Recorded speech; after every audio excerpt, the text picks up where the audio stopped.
پاک صلی اللہ علیہ وسلم کی ایک تو ہے ولادت، خوشی منائیے ولادت، اور ایک ہے جس مشن کو لے کر آئے، جس مقصد کے لیے آئے، جو کام لے کر کے آیا، جو آپ نے کام کیا، اور اللہ نے آپ کی جو ذمہ داری بتلائی، اور وہ ذمہ داری کیا بتلائی؟ لقد من اللہ علی المؤمنین اذ بعث فیہم رسولا من انفسہم، یقیناً اللہ تعالی نے ایمان والوں پر بڑا احسان فرمایا، بہت سارے احسان فرمایا اللہ تعالی۔ وَإِن تَعُدُّوا نِعْمَتَ اللَّهِ لَا تُحْصُوهَا، اگر شمار بھی کرنا چاہو تو شمار نہیں کر سکتے۔ زندگی اللہ تعالی نے دی، کھانے کو دیا، پینے کو دیا، یہ ہوا بنائی، یہ زمین بنائی، یہ آسمان بنایا، کھیتی اللہ تعالیٰ اناج پیدا فرماتے ہیں، غلہ پیدا فرماتے ہیں، سبزیاں پیدا فرماتے ہیں، چوپائے بنائے گوشت کھانے کے، یہ سب اللہ کا انعام ہے۔ مگر ان سب سے زیادہ بڑا انعام اللہ کا جو ہے، جس کو احسان کہہ کر بتلایا، لقد من اللہ علی المؤمنین، یقیناً اللہ تعالیٰ نے ایمان والوں پر بڑا احسان فرمایا۔ کیا احسان فرمایا؟ اذ بعث فیہم رسولا من انفسہم، کہ انہی میں سے ایک رسول بھیجا اللہ تعالیٰ نے۔ رسول کا کام کیا ہے؟ یتلو علیہم آیاتہ، جو اللہ کی آیتیں تلاوت کر کے سنا دے، اور ویزکیہم، گناہوں سے پاک کرتے ہیں، ویعلمہم الکتاب والحکمہ، اور کتاب اور حکمت کی تعلیم دیتے ہیں، وَإِن كَانُوا مِن قَبْلُ لَفِي ضَلَالٍ مُبِينٍ، حالانکہ اس سے پہلے یہ لوگ بڑی گمراہی میں مبتلا تھے۔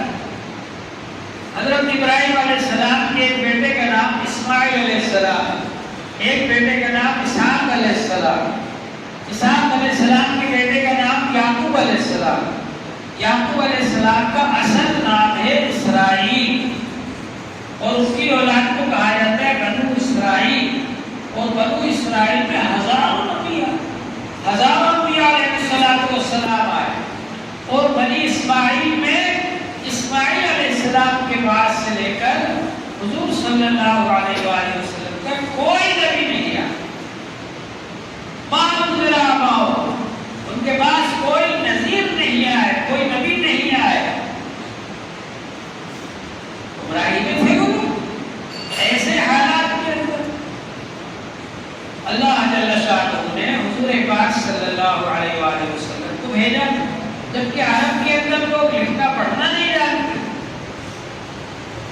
ہمارے یہاں کے کسی جاہل سے کہتے ہو، جاہل وہ آستی چڑھا لے گا، اس سے جاہل کہتے ہو، جاہل لکھ رہا ہو نا، اتنا ہی جاہل آدمی ہو بیچارہ ان پڑھ ہو، اس سے اگر جاہل کہتے ہو آستی چڑھا لے گا۔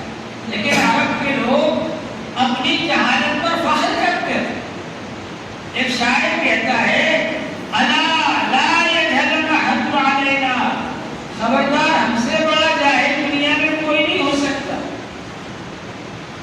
اگر تم جہالت میں آگے بڑھنا چاہو گے ہم سے، الا لا یجہل احد علینا فنجہل فوق جہل الجاہلین، اگر ہم سے کوئی جہالت میں آگے بڑھنا چاہے گا ہم اس سے بھی بڑی جہالت میں۔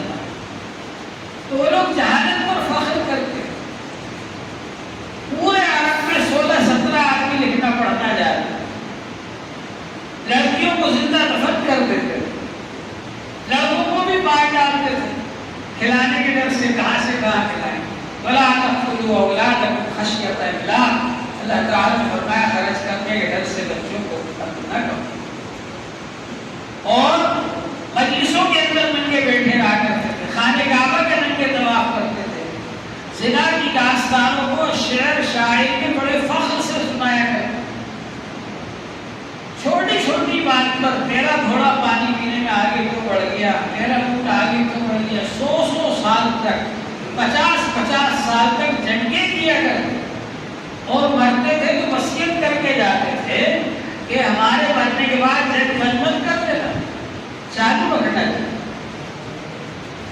ایسے حالات میں اللہ جل شانہ نے رسول پاک صلی اللہ علیہ وآلہ وسلم کو بھیجا، اور آپ نے آ کر سب سے پہلے ایمان کی دعوت، ایمان وہ چیز ہے جو دل کی اصلاح کرتی ہے، ایمان کے ذریعے دل کی اصلاح ہوتی ہے۔ رسول پاک صلی اللہ علیہ وآلہ وسلم نے فرمایا الا ان فی الجسد لمضغۃ اذا صلحت صلح الجسد كله واذا فسدت فسد الجسد كله الا وهي القلب۔ خبردار، انسان کے بدن میں ایک ایسا ٹکڑا ہے جب وہ ٹھیک ہو جاتا ہے پورا بدن ٹھیک ہو جاتا ہے، جب وہ خراب ہو جاتا ہے پورا بدن خراب ہو جاتا ہے۔ اور وہ دل میں اگر ایمان ہوگا تو انسان گناہوں سے بچے گا، دل میں اگر ایمان ہوگا انسان کسی سے بغض نہیں رکھے گا، حسد نہیں رکھے گا، کینہ نہیں رکھے گا۔ دل میں اگر ایمان ہوگا تو انسان لوگوں کے ساتھ اچھا برتاؤ کرے گا، لوگوں کے حق ادا کرے گا۔ اس لیے ایمان سب سے زیادہ ضروری ہے۔ حضور پاک صلی اللہ علیہ وآلہ وسلم نے ارشاد فرمایا المؤمن من امنه الناس على دمائه واموالهم۔ ایمان والا وہ ہے کہ لوگ اپنے خون کے بارے میں، اپنی جان کے بارے میں اور اپنے مال کے بارے میں اس سے امن میں رہیں۔ اس کو دیکھ کر ایسا نہ لگے کہ یہ تو آ گیا مار ڈالے گا، یہ آ گیا یہ ہم کو جان سے ہاتھ دھونا پڑیں گے، ایسا نہ لگے، بلکہ اس کو دیکھ کر کے خوشی ہو کے اچھا آدمی آ۔ تو اس بات کی ضرورت ہے کہ آدمی کے اندر ایمان کی دعوت حضور صلی اللہ علیہ وآلہ وسلم نے دی۔ محمد بن عبداللہ کی پیدائش پر تو ابو لہب نے بھی خوشی منائی، لیکن جب حضور صلی اللہ علیہ وسلم تشریف لائے اور آپ نے اپنا کام شروع کیا، دعوت شروع کی، ایمان کی دعوت دی، تو سب سے پہلے مخالفت ابو لہب نے کی۔ کہا تبت لگا لہذا جماعت، تمہارے لیے ہلاکت و تباہی برباد ہو، اسی لیے ہم کو جمع کیا تھا۔ اللہ جل شانہ نے اس کا جواب قرآن پاک میں نازل فرمایا تبت یدا ابی لہب وتب، ابو لہب کے ہی ہاتھ ہلاک ہو جائیں، تباہ و برباد ہو جائیں۔ تو حضور پاک صلی اللہ علیہ وآلہ وسلم اس دنیا میں تشریف لائے، آپ کیا لے کر کے آئے، کیا پیغام دیا؟ ایمان کی دعوت اور اصلاح کی دعوت دی۔ حضور پاک صلی اللہ علیہ وآلہ وسلم نے فرمایا بعثت لأتمم مکارم الاخلاق، اس کو اس لیے بھیجا گیا ہے کہ میں بہترین قسم کے اخلاق کو کامل مکمل کر دوں۔ اچھے اخلاق، بہترین اخلاق سکھانے کے لیے آپ تشریف لائے۔ وہ اخلاق حضور صلی اللہ علیہ وسلم نے سکھائے صحابہ کرام کو۔ وہ عمر رضی اللہ عنہ جو اپنے غلاموں کو، باندیوں کو مارتے تھے ایمان لانے پر، وہ عمر رضی اللہ عنہ جنہوں نے اپنی لڑکی کو دفن کر دیا تھا، وہ عمر رضی اللہ تعالیٰ عنہ جو لوگوں سے جنگیں کیا کرتے تھے، لیکن جب وہ ایمان لے آئے تو اللہ کے رسول صلی اللہ علیہ وسلم کے دعوت سے وابستہ ہونے کی برکت سے اب وہ دوسروں کے دکھ درد میں شریک ہونے والے بن گئے، اب وہ دوسروں کے پریشانیوں کو محسوس کرنے والے بن گئے اور دوسروں کی پریشانیوں کو دور کرنے والے بن گئے۔ یہ انقلاب پیدا ہوا، یہ انقلاب باعث سے پیدا ہوا حضور پاک صلی اللہ علیہ وسلم کی تربیت سے، حضور صلی اللہ علیہ وسلم کے اخلاق سے۔ تو حضور پاک صلی اللہ علیہ وسلم کا کام اللہ تعالیٰ نے کیا بتلایا؟ لقد من اللہ علی المؤمنین اذ بعث فیہم رسولا من انفسہم، یقیناً اللہ نے ایمان والوں پر بڑا احسان فرمایا جب انہی میں سے ایک رسول بھیجا، یتلو علیہم آیاتہ، وہ رسول کا کام یہ ہے کہ وہ آیتیں تلاوت کر کے سناتے، وَيُزَكِّيهِمْ، اور گناہوں سے پاک کرتے، برائیوں سے پاک کرتے، انسانوں کے اندر جو گناہ ہیں، جو برائیاں ہیں، ان سے ان کو پاک کرتے، صاف کرتے۔ حضور پاک صلی اللہ علیہ وآلہ وسلم نے ارشاد فرمایا ہے کہ انسان جب گناہ کرتا ہے تو اس کے اثر کی وجہ سے انسان کے دل کے اوپر زنگ لگ جاتا ہے، کلا بل ران علی قلوبہم، زنگ لگ جاتا ہے۔ اب اس زنگ کو دھونے کے لیے، صاف کرنے کے لیے کیا ہے؟ اللہ کا ذکر۔ ان لکل شیء سقالۃ وسقالۃ القلوب ذکر اللہ، ہر چیز کو صاف کرنے کا ایک ذریعہ ہوتا ہے، اور دلوں کو صاف کرنے کا ذریعہ کیا ہے؟ اللہ کا ذکر۔ انسان جب اللہ کا ذکر کرتا ہے تو دلوں میں صفائی پیدا ہو جاتی ہے، چمکنے لگتے ہیں۔ اس طرح سے قلم کی جاتی ہے برتن پر، اس کا زنگ ماج کر صاف کر کے جب قلم کی جاتی ہے تو چمکنے لگتا ہے۔ اسی طرح سے انسان کا دل جب برابر آپ ذکر کرتے رہیں، ذکر کرتے کرتے پاک صاف ہو جاتا ہے، تو پھر اس میں اللہ کا نور آنے لگتا ہے، اللہ تبارک و تعالی کی تجلیات ظاہر ہونے لگتی ہے۔ تو اللہ تبارک و تعالی نے حضور صلی اللہ علیہ وسلم کا ایک کام یہ بتلایا، وہ یزکی، آپ تزکیہ کرتے ہیں۔ تزکیہ میں دو چیزیں، ایک تو ہے تخلیہ، تخلیہ کے معنی ہے گناہوں کو چھڑوانا، گناہوں سے پاک کروانا، اور ایک ہے تحلیہ، تحلیہ کے معنی ہے آراستہ پیراستہ کرنا، زینت والا بنانا، مزین کرنا۔ تو یہ دونوں کام آپ نے کیے، برائیوں کو چھڑوایا آپ نے، گناہوں کو چھڑوایا، اور اچھائیوں سے آراستہ کیا، نیک کاموں سے آراستہ کیا۔ یہ کام کیا حضور پاک صلی اللہ علیہ وسلم نے، اور اس کا نتیجہ یہ ہوا کہ وہی عرب لوگ جو پہلے ایک دوسرے کے خون کے پیاسے رہا کرتے تھے، وہ دوسروں کے لیے جانثاری کرنے والے بن گئے۔ ایک دن کے موقع پر ایک صاحب اپنے رشتے دار کو پانی پلانے کے لیے مشق لے کر آئے، مشکیزہ لے کر آئے کہ بھائی وہ میدان جنگ میں تڑپ رہے ہیں، آخری حالت میں شہید ہونے والے، چلو پانی پلا دو۔ جب وہاں پہنچے ان کے پاس تو قریب میں ایک صاحب اور اسی حالت میں تھے، ان کی آہ کی آواز آئی تو انہوں نے اس بات کو پسند نہیں کیا کہ میں ان سے پہلے پانی پی لوں، اشارہ کیا کہ ان کے پاس جاؤ، ان کو پہلے پانی پلاؤ۔ اور جب ان کے پاس گئے تو ان کے پاس ایک اور صحابی تھے، ان کا بھی یہی حال ہو رہا تھا، تو انہوں نے ان کے بارے میں اشارہ کیا کہ ان کے پاس جاؤ، ان کو پہلے پانی پلاؤ۔ ان کے پاس گئے تو وہ شہید ہو چکے تھے، ان کے پاس آئے یہ بھی شہید ہو چکے تھے، ان کے پاس آئے یہ بھی شہید ہو چکے۔ آج ہم لوگ تو سگے بھائیوں کو حق نہیں دے رہے اور چھین کر کھا جائیں جو کچھ۔ آج کا آدمی یہ چاہتا ہے کہ کوئی نہ کھائے، بس نہیں اکیلا کھائے۔ حضور پاک صلی اللہ علیہ وآلہ وسلم نے فرمایا لیس بالمؤمن الذی یشبع وجارہ جائع الی جنبہ، وہ آدمی ایمان والا نہیں ہو سکتا جو خود پیٹ بھر کر سو جائے اور اس کا پڑوسی پڑوس میں بھوکا ہو۔ اگر ہم اس حدیث پر عمل کریں گے کوئی غیر مسلم باقی رہے گا؟ نہیں باقی رہے گا۔ وہ بعد میں قدسیہ بیگم صاحبہ کی حکومت تھی، نواب قدسیہ بیگم، بہت دنوں تک حکومت کی انہوں نے۔ نواب قدسیہ بیگم کا یہ حال تھا، پورے بھوپال میں اعلان کراتی کوئی بھوکا تو نہیں ہے، کوئی بھوکا تو نہیں ہے، سب کو کھانا ہماری طرف سے کھلواؤ، سب کو کھانا کھلواؤ، کوئی بھوکا تو نہیں ہے۔ جب آگے کے لوگ بتاتے کہ کوئی بھوکا نہیں، سب نے کھانا کھا لیا، تب جا کر 10 11 12 بجے رات کو کئی بار اعلان کروانے کے بعد جب ان کو لوگ اطمینان دلاتے تھے کوئی بھوکا نہیں، تب خود کھانا کھاتی تھی۔ آخر یہ ہوتے ہیں جن کے دل میں اللہ کا خوف ہوتا ہے، اللہ سے تعلق ہوتا ہے، جب وہ حاکم بنتے ہیں، جب وہ بادشاہ بنتے ہیں تو مخلوق، اللہ کی جو مخلوق ہے اس کو اپنا قربہ سمجھتے ہیں۔ خلق عیال اللہ، ساری مخلوق اللہ کا قربہ ہے۔